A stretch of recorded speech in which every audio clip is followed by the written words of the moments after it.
হ্যাঁ, আমাদের এই ছাত্র সমাজ, এরা ছাত্র সমাজ ছিল না, এরা ছাত্র সমাজ ছিল না, এরা ছিল আবাবিল। আবাবিল মূলত আফগানিস্তানের তালেবান। তালেবান যেই শব্দ, ছাত্র সমাজ তর্জমা সেই শব্দ। তাহলে বোঝা গেছে ছাত্ররা উঠলে আর কেউ টিকে না।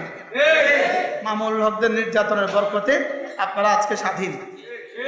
এটা ছিল আমার স্লোগান। আলহামদুলিল্লাহ, এই শব্দ আমি প্রথম তুলছিলাম। আল্লাহ তাআলা ছাড় দেন, ছেড়ে দেন না। ওদের তো ওই পরাশক্তিকে তাড়াইতে তাদের লাগছে কতদিন? 20 বছর। আমাদের ছাত্রদের লাগছে একদিন। যেই মূর্তির জন্য এতগুলো শাহাদাত হইল, যেই মূর্তি স্থাপনার জন্য এতগুলো প্রাণ গেল, 30-40 জন মানুষের প্রাণ গেল, ওলামা ইকরামের প্রাণ গেল যেই মূর্তি স্থাপনের জন্য। সেই মূর্তিগুলো এখন ভাঙছে কে? এই মূর্তির জন্যই তো মামুল হক জেলে।